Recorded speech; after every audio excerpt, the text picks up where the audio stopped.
आज Naruto anime को लगभग 24 साल हो गए हैं, पर आज भी ऐसी कई मिस्ट्रीज हैं जिन पर आज तक किसी ने बात नहीं की। इसीलिए इस वीडियो में मैं स्टार्टिंग से लेके एंड तक ऐसे टॉपिक पर बात करने वाला हूँ जिन पर कुछ क्रिएटर्स बात तो करते हैं पर ठीक से रिवील नहीं कर पाते। पर आप सही चैनल पर आए हो। मेरा काम ही है मिस्ट्रीज को सॉल्व करना। जैसे जशिन एक गॉड नहीं था, उसका रिचुअल भी एक रहस्य था जो हमसे छिपाया गया है। उजुमाकी क्लैन सबसे गोटेड था, पर वो डिस्ट्रॉय कैसे हुआ वो किसी को नहीं पता। वो क्या थी? Unrevealed mystery. टोबीरामा ने रीएनिमेशन जुत्सु बनाया था। ऑब्वियसली वो वॉर के लिए नहीं था, एक रहस्यमयी वजह के लिए था। इतने ही नहीं, ऐसी 11 मिस्ट्रीज मैं रिवील करने वाला हूँ जो आपको सोचने पर मजबूर कर देगी। एंड हाँ, मैं आप सभी को रिक्वेस्ट करता हूँ कि लास्ट वाली मिस्ट्री स्पेशली जरूर देखना। वो क्यों देखनी है वो पूरी वीडियो देखने के बाद पता चलेगी।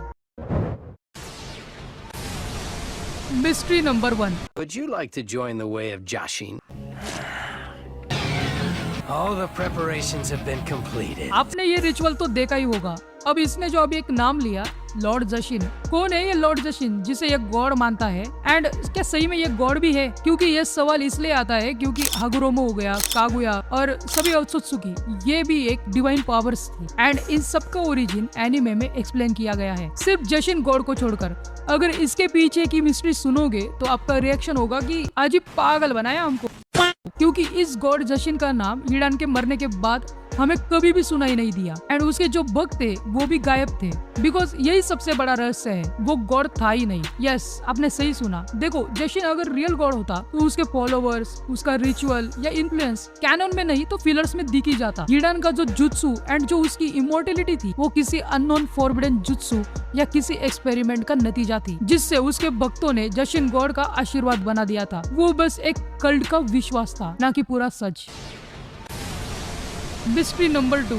ओरोचिमारू अमर होना चाहता था, उसे मरना नहीं था। उसका मानना था कि एक इंसान का जीवन कठिन है मित्र, और कम भी। पर सवाल ये आता है कि फिर वो इतनी मस्ती क्यों करता था? मतलब कि वो इतनी भागादौड़ी क्यों करता था? बिकॉज अमर था, उसका मेन मोटिव था ही नहीं। यस, उसके पीछे की एक कहानी है। उसको बस एक चीज बेचैन करती है, कुछ भी पता न होने की बेचैनी। वो कभी भी ये नहीं मान सकता कि उसे कुछ भी मालूम नहीं। वो हर एक चीज को जानना चाहता था, इसीलिए वो हर एक जुत्सु की इंफॉर्मेशन, ब्लड लाइन्स के सैंपल कलेक्ट करता रहता था। अमरता बस एक जरिया था, एक टूल था सब कुछ जानने का।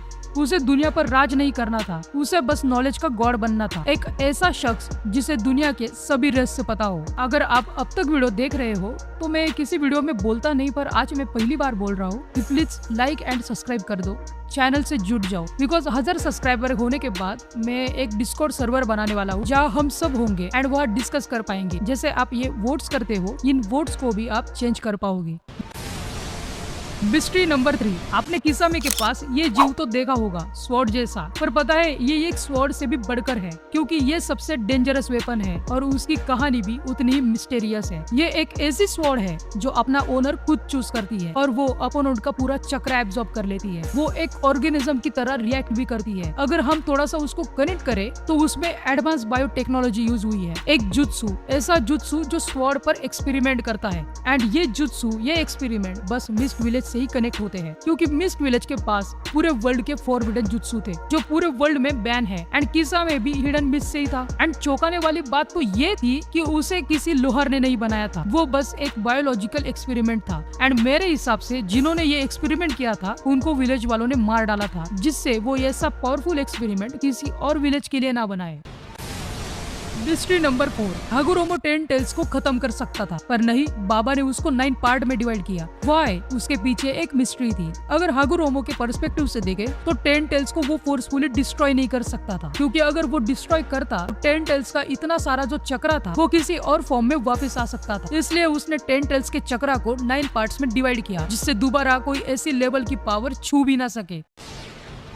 Mystery number 5। उजुमाकी क्लैन जैसे पूरा गायब ही हो गया। नरूटो की जनरेशन में उजुमाकी बस कारी नहीं थी, तो पूरा क्लैन का हुआ क्या? रीजन सुनोगे तो ऑफकोर्स चौंक ही जाओगे। उजुमाकी सभी टेलबिस को कंट्रोल कर सकते थे। उनके पास मैसिव चक्रा तो था, पर साथ ही साथ वो डेड डीमन कंज्यूमिंग सील भी यूज कर सकते थे जो फॉरबिडन थी। और इतना ही नहीं, वो ऑलमोस्ट हर इम्पॉसिबल सीलिंग टेक्निक्स जानते थे जो किसी को पता ही नहीं थी। एंड अगर कोई उन्हें काट ले तो उनका चक्रा कोई भी बोरो कर सकता था। एंड ऑब्वियसली आने वाली वॉर्स में सबसे ज्यादा यूज एंड टारगेट भी वही हुए। अगर एक क्लैन ज्यादा पावर में आ जाए तो सारे बाकी विलेजेस उन्हें पहले टारगेट करते हैं कि दूसरा विलेज पावर में ना आए। इसे ही बैलेंस ऑफ पावर कहते हैं, और दूसरे शब्दों में पॉलिटिक्स। मिस्ट्री नंबर 6, ये फाइट तो आपने देखी होगी, और इस फाइट में आपने हार्डवर्क देखा जो 8 गेट लेवल पर था। पर आपको पता है ये किसने बनाया था? जैसे आपने देखा कि माइट गाय ने मादारा को पूरा डिस्ट्रॉय कर दिया। ऐसी डेंजरस पावर टेक्निक को बनाने वाले ने मजबूरी में उसे बनाया था। हाँ, उसे मजबूरी में बनाया था। ये टेक्निक भी फॉरबिडन थी, वो सभी तरफ बैन थी। आप ऐसे ही उसको यूज नहीं कर सकते।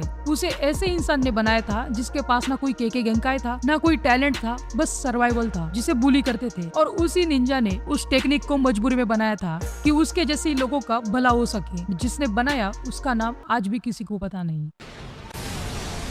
मिस्ट्री नंबर 7, ब्लैक जेत्सु जो किसी भी वस्तु का फॉर्म ले लेता है तो वो कुछ कर सकता ही नहीं, तो उसने 1000 साल तक सबको मैनिपुलेट कैसे किया? एक्चुअली ये सोचने वाली बात है कि उसने कभी किसी नेशन को कंट्रोल किया ही नहीं, तो उसने किया क्या? उसने कंट्रोल किया इंफॉर्मेशन। इंदिरा के ऐसे कई रीइंकार्नेशन हुए, पर ऐसा कोई नहीं था जैसा मादारा था, एकदम जीनियस। इसलिए जेत्सु ने एक स्टोन बदला, नहीं, पूरा गेम बदला।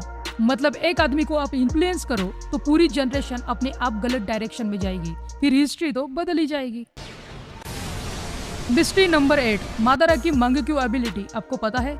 नहीं, मुझे मांगा में कई जगह कुछ क्लूज मिले हैं। अगर इन सबको आप करेक्ट करो तो एक बात तो क्लियर है कि वो क्यों यूज नहीं करता। देखो, अगर मादारा के पास पावरफुल मांगेक्यू होता तो वो कागुया शिनोबी अलायंस के अगेंस्ट ऑफ कोर्स यूज करता, पर वो इतनी पावरफुल थी ही नहीं जितना रिनेगान था। एंड किशिमोटो भी उसे रिनेगान बेस्ट फाइटर कहते हैं, तो मांगेक्यू की एबिलिटी रिवील करने का कुछ सवाल ही नहीं आता। मिस्ट्री नंबर 9, अब बात करें सेंजू क्लैन की, तो सुनाडे को छोड़कर कोई सेंजू दिखा ही नहीं। वो गायब कैसे हो गए? इसके पीछे रहस्य तो नहीं, पर एक डार्क माइंडसेट है। आपने नोटिस भी किया होगा कि हाशिरामा की वाइफ उजुमाकी थी। नहीं समझे ना? मैं समझाता हूँ। देखो, सेंजू क्लैन को ब्लड लाइन पूरे कोनोहा में फैलानी थी। क्यों? क्योंकि अगर वो ऐसा नहीं करते तो उचिया की तरह अलग हो जाते या अकेले पड़ जाते। इसीलिए उन्होंने दूसरे क्लैन से शादी की, इसलिए क्लैन डिसॉल्व हुआ, ब्लड लाइन नहीं। इसलिए सुनाडे के सिवा कोई भी सेंजू क्लैन सरनेम यूज नहीं करता। मिस्ट्री नंबर 10, फुगाकू उचिया का हेड था, पर वो पावरफुल होने के बाद भी हमने उसे कभी मांगेक्यू यूज करते हुए नहीं देखा।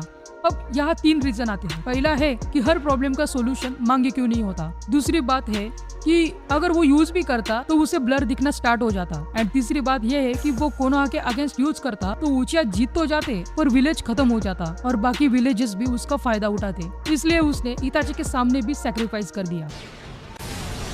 मिस्ट्री नंबर 11, ये सबसे लास्ट एंड बेस्ट मिस्ट्री होने वाली है। आपको रीएनिमेशन जुत्सु का सच पता है? टोबीरामा ने उसे क्यों बनाया था? उसका मोटिव क्या था? देखो, टोबीरामा जैसे प्रैक्टिकल जीनियस को पता था कि वॉर होते रहेंगे एंड हम वॉर में ऐसे जीनियस शिनोबी को खोते रहेंगे। ये प्रैक्टिकल सोच थी, उतनी ही मिसयूज भी। अगर वॉर में शिनोबी मर गए तो उनकी नॉलेज भी मर जाती है, फिर से वही न्यू जनरेशन को जीरो से स्टार्ट करना पड़ता है। दैट्स रीजन उसने रीएनिमेशन जुत्सु बनाया था कि जैसे सास्के ने भी सभी होकागे को रीएनिमेट किया था नॉलेज के लिए। शिनोबी क्या है, शिनोबी वर्ल्ड क्या है, उसकी शुरुआत कैसे हुई थी। पर काबुटो ने उस टेक्निक को वेपन की तरह मिसयूज किया और इसी वजह से इतना बड़ा वॉर हुआ। इसलिए ईमानदार शिनोबीज को भी अपने ही विलेज के अगेंस्ट लड़ना पड़ा। अब मैंने जो 11 मिस्ट्रीज बताई है, इनमें से कौन सी मिस्ट्री थी जो आपको पहले से पता थी एंड कौन सी अच्छी लगी, प्लीज कमेंट में बताना। एंड आपको आपके किसी भी फेवरेट कैरेक्टर की 11 मिस्ट्रीज सुननी है तो ये मैंने प्लेलिस्ट बनाई है, तो इसको टच करके आप देख सकते हैं। एंड मैं उन्हीं वीडियोस में मिलता हूँ। Bye bye.